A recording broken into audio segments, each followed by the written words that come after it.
8-year-old boy calls police after hearing strange noises from his stepfather's bedroom, where his twin sister has been locked for hours. When officers break down the door, no one is prepared for what they find. The emergency room of Bridgeport General Hospital buzzed with its usual Friday night chaos as Claire Hoover finished updating her last patient's chart. Her fingers trembled slightly as she typed, fatigue seeping into every movement after 18 hours into her shift. The fluorescent lights cast harsh shadows under her eyes, highlighting the toll of too many double shifts and sleepless nights. Claire, honey, you look dead on your feet. Martha, the charge nurse, called from the station. When was the last time you took a day off? Claire managed a weak smile, her auburn hair falling loose from its once neat bun. Can't remember, she admitted, closing the patient file. But Sean's still looking for work, and with the twin school expenses, she let the sentence trail off, the weight of financial responsibility evident in her slumped shoulders. Speaking of the little ones, how are Tommy and Sarah doing? Martha asked, her experienced eyes noting the flash of something. Worry? Uncertainty? That crossed Claire's face before she could mask it. They're adjusting, Claire replied carefully. You know how kids can be with stepfathers. It just takes time. It had been 2 years since she'd met Sean Walsh in this very emergency room. He'd come in with a nasty workplace injury. A steel beam had fallen on his foot at the construction site. Claire remembered how his charm had cut through her exhaustion that night, how his blue eyes had crinkled when he smiled through his pain. He'd asked for her number before she'd finished bandaging his foot. The whirlwind romance that followed felt like a lifetime ago. Sean had been different then, employed, confident, full of promises about the future he'd build for them. Now, 14 months after losing his job in a company-wide layoff, he spent his days at home with the twins, while Claire worked increasingly longer shifts to keep them afloat. The drive home that evening was a blur of streetlights and worry. Claire's mind wandered to the growing stack of bills on the kitchen counter, the tension that seemed to fill their small house like smoke, and the subtle changes she'd noticed in her children but was too exhausted to properly address. The house was dark when she pulled into the driveway, save for the blue flicker of the television through the living room window. The clock on her dashboard read 11:42 p.m. Claire gathered her purse and the grocery bag containing the cheap TV dinners she'd grabbed on her way home. Another meal she wouldn't be able to share with her family. The front door creaked as she entered, and the smell of stale beer hit her immediately. Sean was sprawled on the couch, empty bottles littering the coffee table. The TV cast shadows across his unshaven face, once handsome features now puffy from drink and inactivity. You're late, he muttered without opening his eyes. Emergency came in right at shift change, Claire explained softly, trying not to wake the twins. How were the kids today? Fine. Sean's response was clipped. Sarah gave me some attitude about doing her homework. Had to teach her some respect. Claire's hand tightened on the grocery bag. What do you mean, teach her respect? Just sent her to her room without dinner. Don't worry about it. He shifted on the couch, turning his back to her. There's no more beer, by the way. Need you to pick some up tomorrow. Claire stood in the darkness of her kitchen, putting away the TV dinners with mechanical movements. The house felt different now, though she couldn't quite put her finger on what had changed. The happy photos on the refrigerator. Sean with the twins at the beach last summer, their first Christmas as a family, seemed to mock her with their frozen smiles. Upstairs, she peered into the twins' rooms. Tommy was asleep, one arm wrapped around his favorite Captain America action figure. In the soft glow of his nightlight, he looked younger than his 8 years. Claire's heart ached with love and guilt. She barely saw him awake anymore. Sarah's room was next. Unlike her brother, Sarah wasn't asleep. She lay rigid under her covers, eyes wide open, staring at the ceiling. Sweetheart, Claire whispered. Everything okay? Sarah didn't look at her. I'm fine, Mommy. Just not tired. Claire crossed the room and sat on the edge of the bed. In the dim light, she thought she saw something dark on Sarah's arm, just below her pajama sleeve. But when she reached to touch it, Sarah flinched away. Did something happen today? Claire asked, that nagging worry growing stronger. No, Sarah answered too quickly. I was bad about my homework. That's all. I'm sorry. Claire leaned down to kiss her daughter's forehead, noting how Sarah held her breath until she pulled away. Try to get some sleep, baby. I love you. Love you too, Mommy. Back in the hallway, Claire paused. Something was wrong. She could feel it in her bones. But her mind was foggy with exhaustion, and she had another shift in less than 8 hours. She told herself she'd talk to the kids properly on her next day off. Really sit down and figure out what was bothering them. In the master bedroom, Claire changed into her nightgown, careful not to wake Sean, who had stumbled up to bed while she was checking on the twins. As she set her alarm for another early start, she caught her reflection in the mirror. A ghost of the woman she'd been 2 years ago, when she believed in perfect families and second chances. The last thing she heard before drifting off was a soft sound from across the hall. It might have been crying or perhaps just the wind. In her exhaustion, Claire couldn't tell the difference anymore. She didn't know it then, but in exactly 13 days, her son would make a phone call that would shatter their carefully constructed facade of normalcy. And the perfect family she'd sacrificed everything to build would crumble like a house of cards in a storm. Tommy Hoover sat at the top of the stairs, his small hands wrapped around the wooden banister, listening to the sounds drifting up from the kitchen. The crash of another empty beer bottle hitting the trash can. Sean's heavy footsteps. Sarah's quiet sobs. His sister had spilled orange juice at breakfast. Such a small thing, but in their house, small things had become dangerous. Just like her, Sean had muttered, staring at Sarah with that strange look he got sometimes. Clumsy and stupid, just like Rebecca. Tommy didn't know who Rebecca was, but he knew that name made Sean angry. He'd started saying it more often lately, especially when he looked at Sarah. The kitchen fell silent. Too silent. Tommy crept down a few steps, staying in the shadows like the spy in his favorite books. Sarah stood frozen by the sink, orange juice still dripping from the counter. Sean loomed over her, swaying slightly, morning sunlight glinting off the empty bottle in his hand. I'm sorry, Sarah whispered. I'll clean it up. Sorry doesn't fix things, does it? Sean's voice had that scary softness to it. Doesn't change what you are. Tommy watched his sister shrink into herself, becoming smaller and smaller. She'd been doing that a lot lately, disappearing even while standing still. Her long dark hair fell forward, hiding her face, but Tommy could see her trembling. Look at me when I'm talking to you. Sean grabbed Sarah's arm, yanking her around. The empty bottle clattered to the floor but didn't break. You think you're better than me? Think you can just ignore me in my own house? No, Sarah's voice cracked. Please, I don't. The sound of flesh meeting flesh echoed through the kitchen.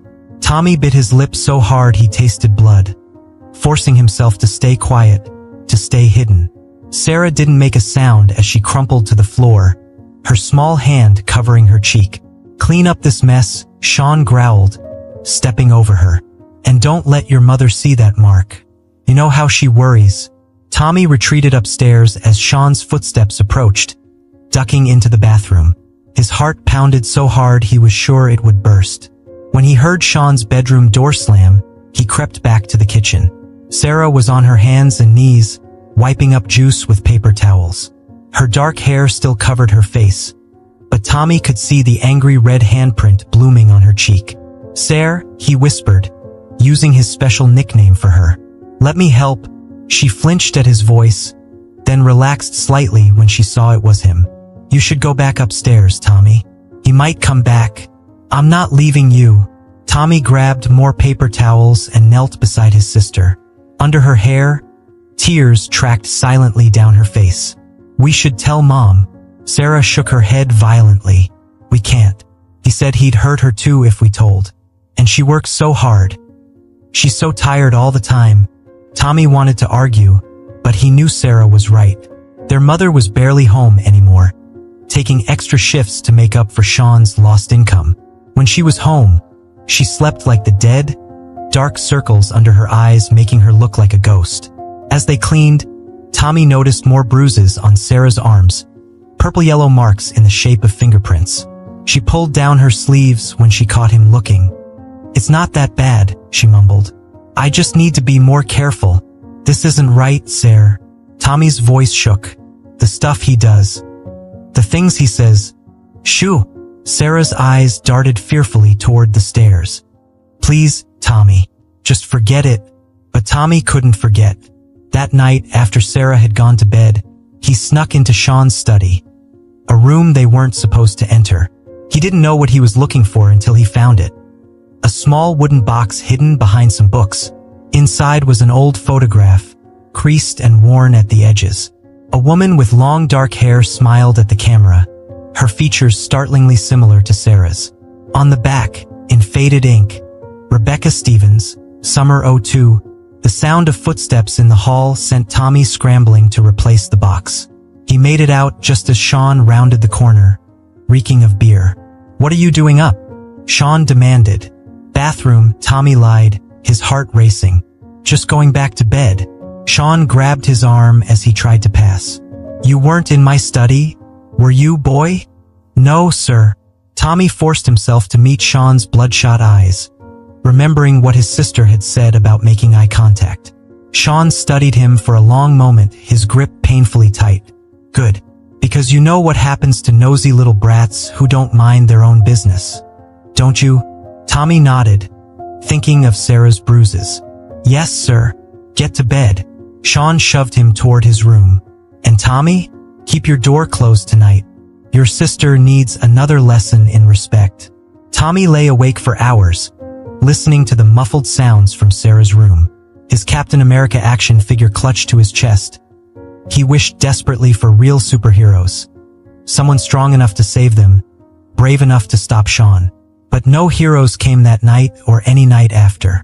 And as Tommy drifted into uneasy sleep, he realized with crushing certainty that in their house, there were no heroes coming to save them. If Sarah was going to be saved, he would have to find the courage to do it himself. He just didn't know how. Not yet. The basement of their Bridgeport home had always been Sean's domain. A cluttered space filled with abandoned job applications and empty bottles. One rainy Tuesday afternoon, while Sean was passed out upstairs, Tommy crept down the creaking stairs, drawn by an obsession with the mysterious Rebecca from the photograph. The musty air clung to his skin as he navigated through the maze of cardboard boxes. Most contained Sean's old life, construction gear, work boots caked with dried mud, certificates from training programs he'd never completed. But in the far corner, partially hidden behind a broken lawnmower, Tommy found what he was looking for. A plastic storage bin labeled personal. His hands trembled as he lifted the lid. The photograph he'd discovered in the study wasn't the only one. Dozens of pictures of Rebecca Stevens spilled across the years. Rebecca at what looked like a construction office, Rebecca walking down a street, Rebecca laughing with friends. Some seemed to have been taken without her knowledge. Beneath the photos lay a stack of papers, old letters, newspaper clippings, and a leather-bound journal. Tommy opened it, his 8-year-old eyes struggling with Sean's messy handwriting. Rebecca came to the site again today. Acted like she didn't even see me. Think she's better than everyone else just because she's the project manager's daughter. One day she'll notice me. One day she'll understand. The entries grew darker as Tommy turned the pages. She's getting married. To that architect from Boston. She had the nerve to invite me to the wedding. Like I want to watch her ruin her life with that paper pusher. She'll regret this. They all regret it eventually.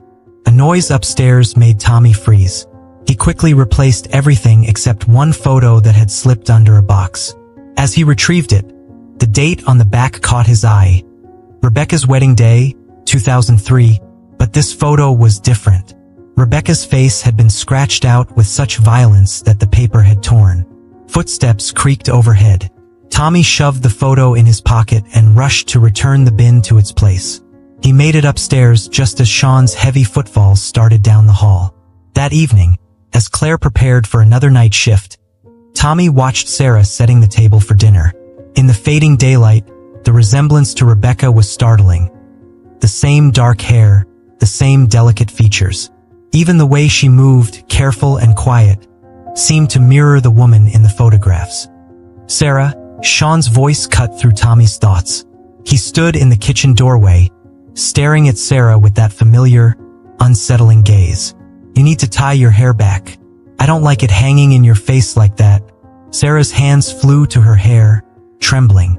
Mom just brushed it. I said tie it back. Sean's fist crashed against the doorframe. You think you can defy me?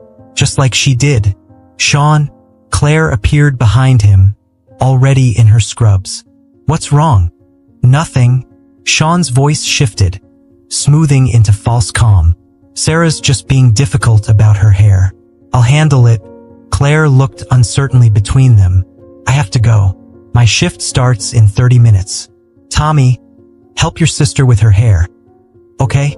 Tommy nodded, watching helplessly as their mother grabbed her keys and rushed out. The moment her car pulled away, Sean grabbed Sarah's arm. You think you're so perfect, he hissed, his face inches from hers. Think you can manipulate everyone with that innocent act? Rebecca thought that too. I'm not Rebecca, Sarah whimpered. I'm just Sarah. Shut up. Sean shook her violently. Don't you dare say her name. Tommy stood frozen, the photo burning in his pocket like a secret too heavy to carry. He watched as Sean dragged Sarah upstairs, her feet stumbling on each step.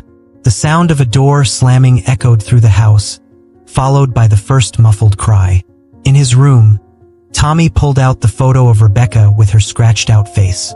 He could hear Sarah sobbing through the wall, could hear Sean's voice rising and falling in a familiar pattern of rage and cruel satisfaction. Carefully, he tucked the photo into his Captain America comic book. Evidence of a truth he didn't fully understand but knew was important. Hours later, when the house had grown quiet, Tommy crept into Sarah's room. She lay curled on her bed, her dark hair now tied back severely, revealing fresh bruises along her jawline. Sarah, he whispered. Who's Rebecca? Sarah turned to face him, her eyes hollow in the darkness. Someone who got away, she whispered back. Someone he couldn't hurt, so he hurts me instead. Tommy climbed onto the bed, careful not to touch her injuries. We need to tell Mom. She won't believe us. She needs him, Tommy. Without his disability checks. Sarah's voice cracked. Besides, he'll hurt her too. You know he will. Tommy thought of the scratched-out photo, of the obsession documented in that basement journal. He thought of Rebecca Stevens, who had escaped, and his sister Sarah, who had become the target of a madman's displaced rage. Someone has to stop him, Tommy said, more to himself than to Sarah. No one can, Sarah replied, turning back to face the wall. No one even sees, but Tommy saw, and in that moment, watching his twin sister shake with silent sobs, he made a decision. He didn't know how or when, but he would find a way to save her. Even if it meant becoming the hero no one else had been brave enough to be. The rain continued to fall outside their window, washing away another day of secrets in the house that had become their prison. In the darkness, Tommy held his sister's hand until she fell into uneasy sleep, his young mind already forming plans, seeking courage in the face of monsters all too real. Sunday, October 15th dawned gray and cold in Bridgeport. Claire's ancient Toyota backed out of the driveway at 5:45 a.m., its headlights cutting through the morning mist. Another 24-hour shift at the ER awaited her. From his bedroom window, Tommy watched the red taillights disappear around the corner, a familiar knot of dread tightening in his stomach. She'll be back tomorrow morning, he whispered to himself, clutching his Captain America figure. But tomorrow morning felt like a lifetime away. The house creaked and settled into its morning silence. Tommy could hear Sean's heavy snoring from the master bedroom. He'd passed out around midnight after finishing a 12-pack. The alcohol never lasted as long these days. Sarah was already awake when Tommy peeked into her room. She sat on the edge of her bed, methodically brushing her hair and securing it in a tight ponytail. Her fingers moved with practiced precision, making sure no strand was out of place. One wrong detail could set Sean off. Want breakfast? Tommy asked softly. Sarah shook her head. Not hungry, but Tommy knew better. She'd skipped dinner last night too, after Sean had caught her looking at an old family photo album. The way you stare at pictures, he'd snarled. Just like her. Always judging, always thinking you're better than everyone else. By 10 a.m., The inevitable sounds of Sean's stirring reached them. The twins sat rigid at the kitchen table, homework spread out before them, a shield of normalcy. Heavy footsteps descended the stairs, followed by the familiar crack of a fresh beer can opening. "Where's the aspirin?" Sean's voice was rough with hangover. "Bathroom cabinet," Tommy answered, not looking up from his math problems. "Did I ask you?" Sean snapped. "Can't even get a straight answer in my own house." Sarah's pencil trembled against her paper. Tommy watched from the corner of his eye as Sean walked past her, his hand deliberately catching her ponytail and yanking it. "Still not tight enough," he muttered. "Trying to look like her on purpose, aren't you?" "No," Sarah whispered. "I'm not." The sound of the beer can crushing in Sean's fist made both children jump. "What did I say about talking back?" The morning deteriorated from there. Sean paced between the kitchen and living room, each beer making him darker, more volatile. By early afternoon, he was deep into his memories, ranting about Rebecca Stevens and her betrayal. "Thought she was too good for me," he slurred, gesturing with his sixth, or was it seventh, beer. "Just like you, little girl. Same stuck-up attitude. Same way of looking at people." Sarah kept her eyes fixed on her homework, but Tommy could see tears dropping onto her math worksheet. At 3:47 p.m., everything shattered. Sarah was clearing away her school books when one slipped from her hands, thumping against the floor. The sound seemed to trigger something in Sean. He whirled around, his eyes unfocused and wild. "You did that on purpose," he growled, making noise, drawing attention. Just like Rebecca at the construction site, always making sure everyone was watching her. "I didn't mean," Sarah began, but Sean was already moving. He grabbed her arm with brutal force, dragging her toward the stairs. "Time you learned the same lesson Rebecca never did." "Please," Sarah sobbed. "You're hurting me."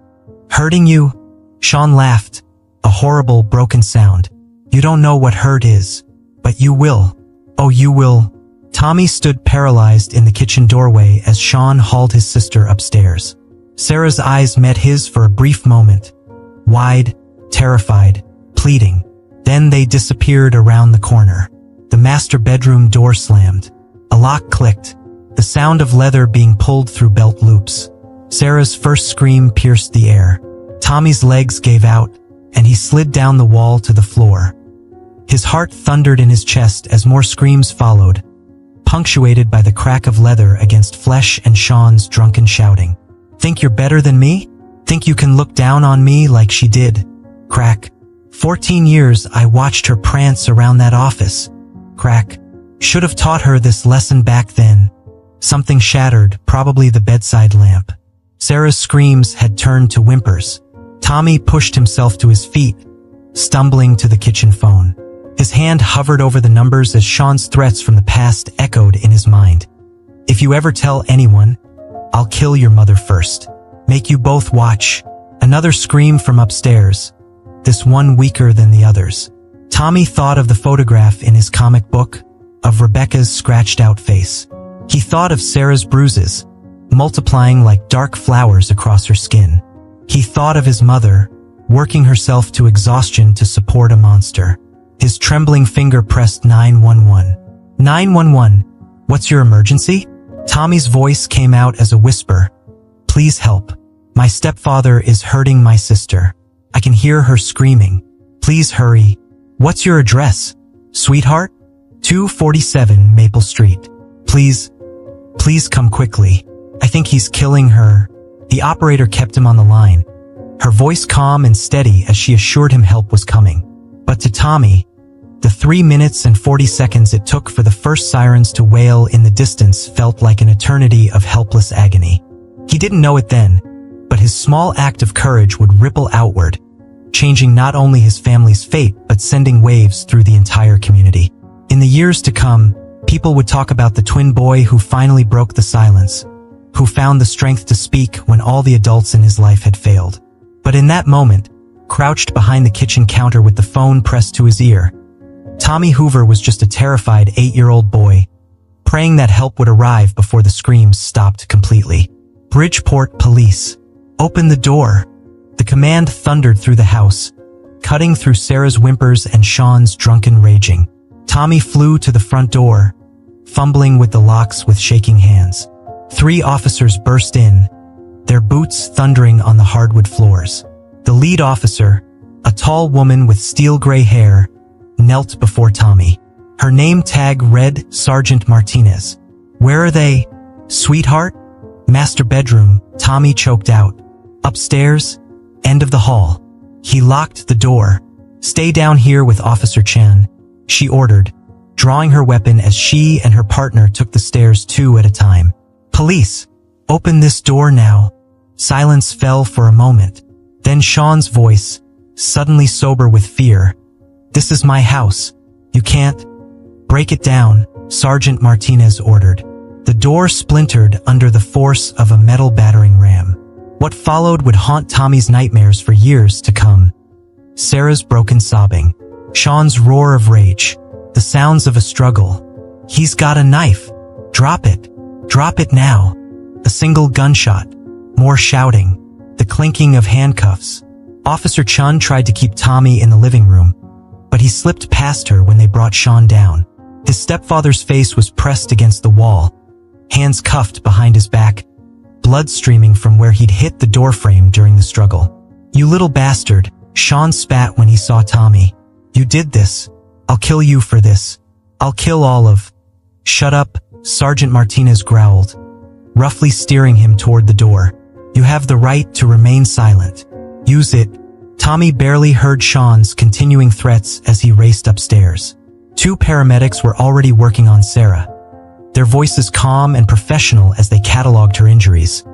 Multiple lacerations from what appears to be a belt, defensive wounds on the arms, possible fractured ribs, evidence of prior injuries in various stages of healing. Sarah lay curled on her side, her school clothes in tatters, angry welts crisscrossing her back. But she was conscious, her eyes finding Tommy's as he approached. "You did it," she whispered. "You really did it." Tommy took her hand, the one without the 4 the paramedics had just inserted. "I had to, Sarah. I couldn't let him hurt you anymore." "Mrs. Hoover has been notified," Officer Chun said from the doorway.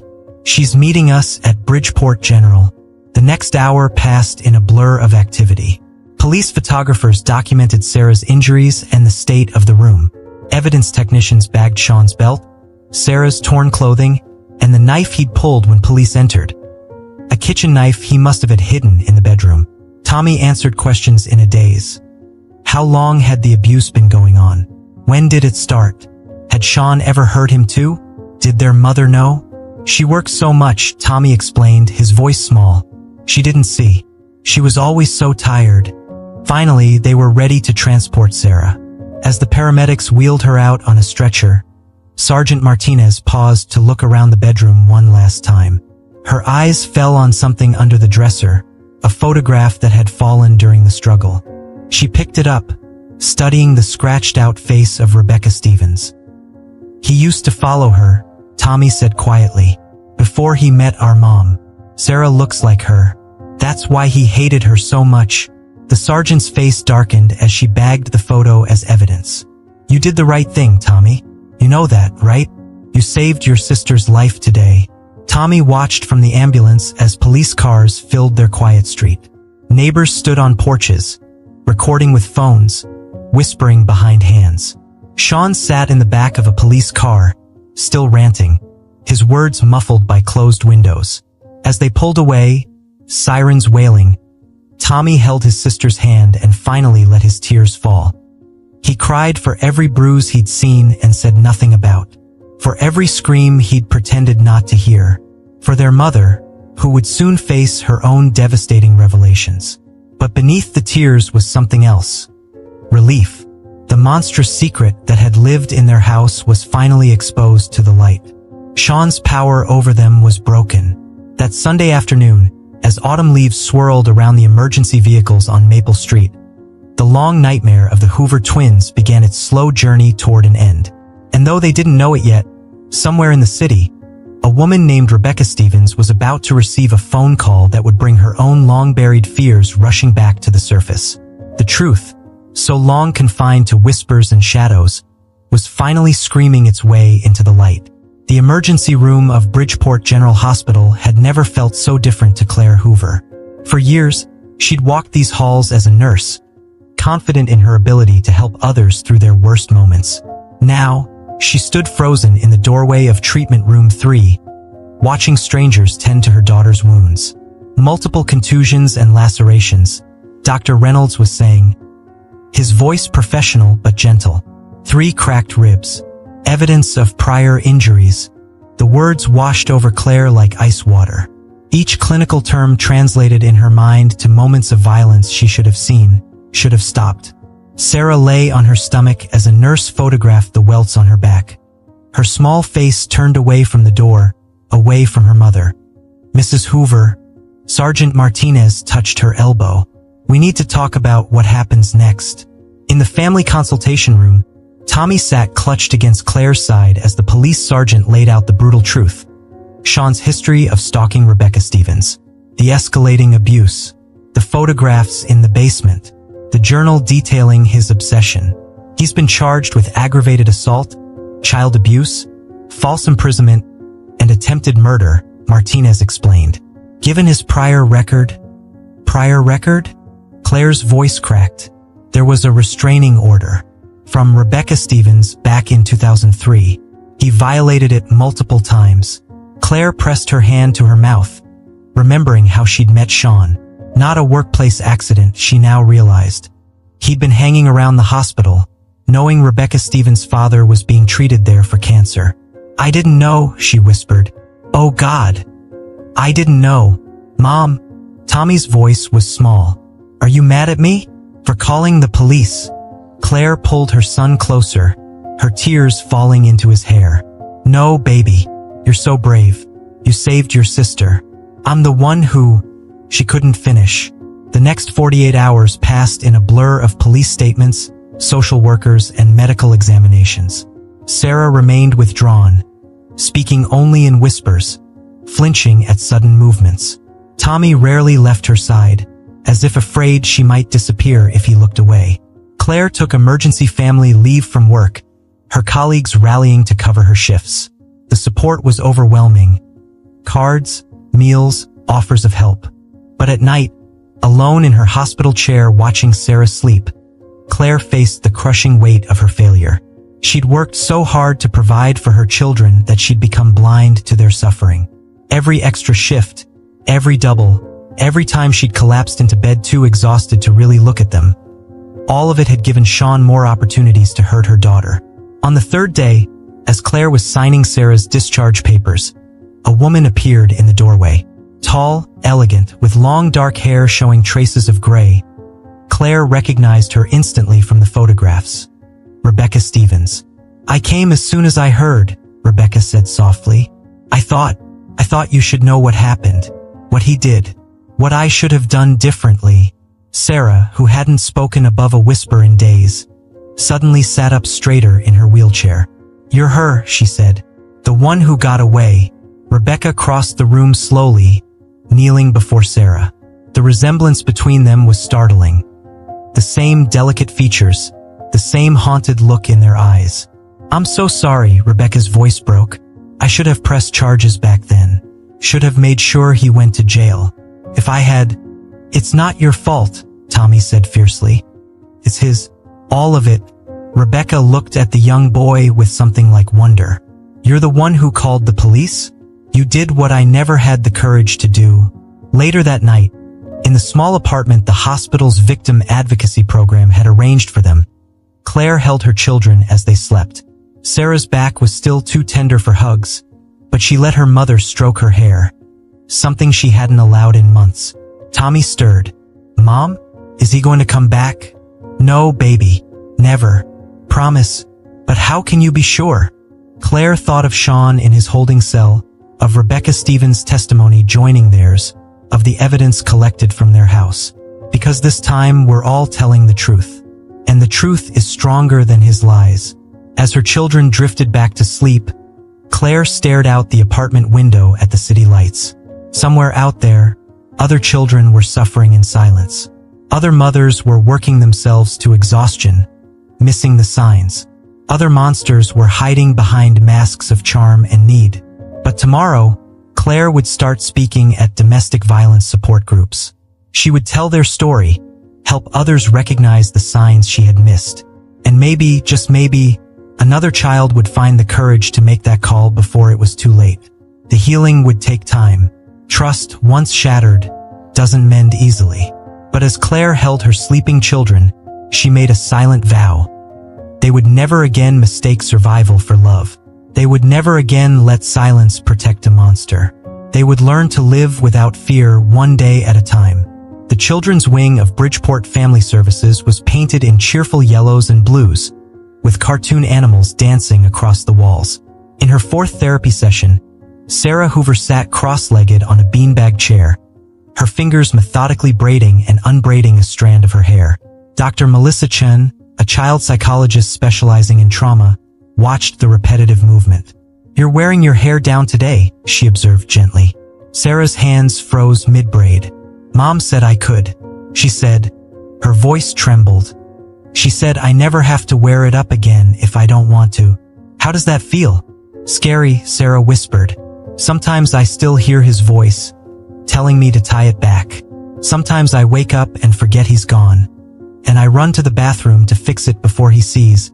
In the adjacent room, Tommy was having his own session with Dr. Roberts. Unlike his sister, he spoke freely, anger and guilt pouring out in equal measure. "I should have called sooner," he said, pacing the small room. "The first time I saw a bruise, the first time I heard her cry, I should have done something." "You did do something," Dr. Roberts reminded him. "You saved her life. But what if I'd waited too long? What if he'd—" Tommy couldn't finish the sentence. The preliminary hearing was scheduled for the following week. Sean had been denied bail due to the severity of the charges and his history of stalking. Rebecca Stevens had provided additional evidence. Emails, photos, diary entries documenting years of harassment. Claire attended her own therapy sessions, learning to navigate her guilt and grief. She'd found a support group for mothers of abused children, where she could finally voice the shame that kept her awake at night. "I thought I was protecting them," she told the group, twisting a tissue in her hands. "Working all those hours, making sure they had food and clothes and a roof. But I was just absent. I made them vulnerable." Maria, another mother in the group, reached for her hand. "We do what we think is right at the time. The important thing is what we do after we know better." The twins' nightmares continued, but they were changing. Sarah no longer dreamed of being trapped in that bedroom. Instead, she dreamed of running, of flying, of her hair streaming behind her like a banner of freedom. Tommy's dreams still featured monsters, but now he faced them, fought them, won. 1 month after the arrest, the district attorney met with the family to prepare for trial. Sarah would need to testify. Tommy had already given a detailed statement, his clear, child's voice recorded as he described every incident he'd witnessed. "You don't have to look at him," the DA explained to Sarah. "Just look at me, or at your mom, or at Tommy. Tell your truth. That's all you need to do." That evening, Claire found her children in Sarah's new room in their apartment. Tommy was reading aloud from his Captain America comic while Sarah drew in her therapy journal. Looking at them, Claire saw something she'd missed before: their resilience. Sarah's drawings had evolved from dark scribbles to bright scenes of freedom. Birds in flight, open doors, sunrises. Tommy had started a peer support group at school for kids dealing with family problems. They were healing, not just surviving. "Mom," Sarah looked up from her drawing. "Can we get a cat?" The question, so normal, so childlike, brought tears to Claire's eyes. "Of course, baby. We can go to the shelter this weekend." "I want a black one," Tommy declared. "Like a ninja guard cat." Sarah smiled, a real smile that reached her eyes. "As long as it's not mean. I don't want any more mean things in our life." Claire sat with her children, watching as they debated cat names and personalities. The weight of the upcoming trial still loomed, but here, in this moment, she saw their future taking shape. Not defined by what they'd survived, but by what they would become.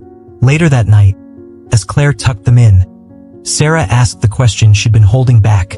What if he gets out someday? Then we'll face it together, Claire promised. But right now he's where he belongs. And we're where we belong. Together, Tommy reached across the space between their beds, holding out his hand. Sarah took it, their linked fingers forming a bridge in the darkness. Together, they echoed. And in that word, Claire heard not just unity, but strength. Not just survival, but triumph. They were learning that healing, like harm, leaves its marks. But unlike the scars Sean had left, these marks made them stronger, wiser, more compassionate. They were becoming not just survivors, but warriors for truth. And in their healing, they would help others find their voice, their courage, their way back to light. The Bridgeport County Courthouse loomed before them, its stone facade cold and imposing in the November morning light. Sarah clutched her mother's hand as they climbed the steps, her dark hair falling loose around her shoulders. Tommy walked on her other side, his Captain America figure secretly tucked in his pocket for courage. Inside courtroom 3B, Sean Walsh sat at the defense table in an ill-fitting suit, his face gaunt from 3 months in county jail. When Sarah entered, his head snapped up, eyes fixing on her hair with that familiar look of obsessive rage. Tommy stepped closer to his sister, shielding her from their stepfather's gaze. District Attorney Margaret Sean stood to deliver her opening statement, her voice steady and clear. Your Honor, members of the jury. This case is about a man who turned his home into a prison of terror. A man who transferred his obsession with one woman onto an 8-year-old child. A man who believed he could hide his crimes behind closed doors and a mother's exhaustion. The evidence mounted over 3 days. Photographs of Sarah's injuries, both recent and healed. Tommy's 911 call. His young voice trembling but determined. The basement collection of Rebecca Stevens' photos. Sean's journal, filled with rage and obsession. Rebecca Stevens took the stand first, her testimony laying the groundwork for Sean's pattern of fixation and violence. Started with small things, she explained. Showing up where I worked, leaving notes on my car. When I got engaged, it escalated. He would follow me home, send threatening letters. Even after I moved away, changed jobs. He found ways to stay connected to my life. Claire testified about her long hours at the hospital, her voice breaking as she described finding old report cards where Sarah's declining grades tracked perfectly with Sean's escalating abuse. She went from an A student to barely passing, Claire whispered. I thought it was just adjustment issues, normal stepfamily problems. I was so blind.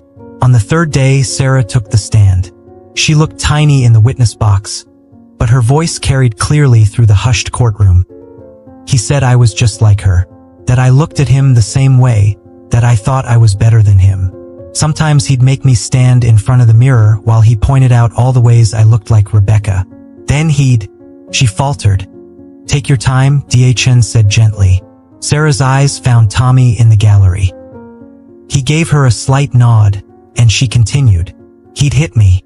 With his belt, his hands, whatever was nearby. He said he was teaching me a lesson Rebecca never learned. That I needed to learn my place. Sean's lawyer tried to suggest Sarah was exaggerating. That the injuries were from normal childhood accidents. But the medical evidence was irrefutable. Dr. Reynolds testified about the layered trauma, the defensive wounds, the systematic nature of the abuse. Tommy was the final witness. He described the months of watching helplessly as his sister changed from a happy, outgoing child to a frightened shadow. He spoke about finding the photograph, about connecting Sean's obsession with Rebecca to his treatment of Sarah. On that last day, Tommy said, his voice strong despite his tears, I knew if I didn't call for help, Sarah might die. He was so angry, so drunk. I could hear her screaming, and I thought about all the times I'd been too scared to call. I couldn't be scared anymore. During closing arguments, Sean's lawyer tried to paint him as a troubled man who needed help, not punishment. Dae-chun stood for her rebuttal, her voice vibrating with controlled anger. The defense would have you believe Mr. Walsh is the victim of his obsessions. But obsession didn't force him to raise his hand to a child. Addiction didn't make him systematically torture his stepdaughter. Mental illness didn't compel him to target a little girl for her resemblance to a woman who rejected him. Those were choices. Deliberate, cruel choices made by a man who believed he had the right to destroy a child's life to soothe his wounded ego. The jury deliberated for less than 2 hours. As the forewoman stood to deliver the verdict, Sarah gripped Tommy's hand. On the charge of aggravated child abuse in the first degree, we find the defendant guilty. The list continued. Attempted murder, false imprisonment, assault with a deadly weapon. Guilty on all counts. Sean exploded from his chair, having to be restrained by court officers as he shouted, "She deserved it. They all deserve it. You can't." His voice cut off as they dragged him from the courtroom. Sarah didn't flinch at his outburst. Instead, she stood straighter, her free hand reaching for her hair, not to tie it back, but to let it fall more freely around her face. Outside the courthouse, reporters gathered with their cameras and microphones. But Claire led her children out a side door, where Rebecca Stevens waited with her car. "Ice cream," she suggested. "I know a place." As they drove away from the courthouse, Tommy watched his sister in the back seat. She was looking out the window, one hand playing with her loose hair, the other still holding his.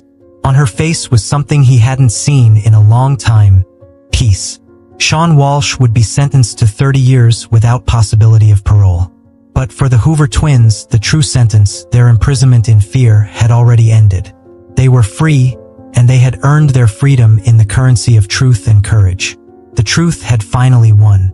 In their new apartment across town, sunlight streamed through windows that had never known Sean's shadow.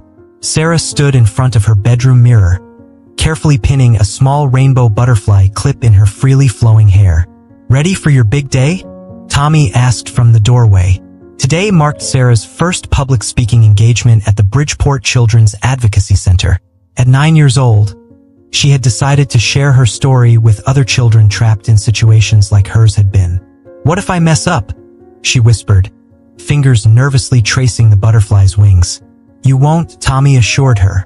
"But even if you do, it doesn't matter. Just being there matters." Their lives had changed dramatically in the 5 months since Sean's sentencing. Claire had switched to day shifts in pediatrics, taking a small pay cut but gaining precious time with her children. Their new apartment, though smaller than their old house, felt larger somehow, filled with light and the sounds of their rescue cat, Ninja, chasing toys down the hallway. The changes went deeper than their living situation. Sarah had started taking karate classes, her instructor carefully working around her lingering anxiety about being touched. Tommy had joined the school newspaper, writing a column about standing up to bullying. Both twins were seeing their grades improve, their nightmares growing less frequent. "Mom, we're going to be late," Sarah called out, smoothing her favorite blue dress, a gift from Rebecca, who would become a steady presence in their lives. Claire appeared in the doorway, adjusting her nurse's badge. "Just got off shift.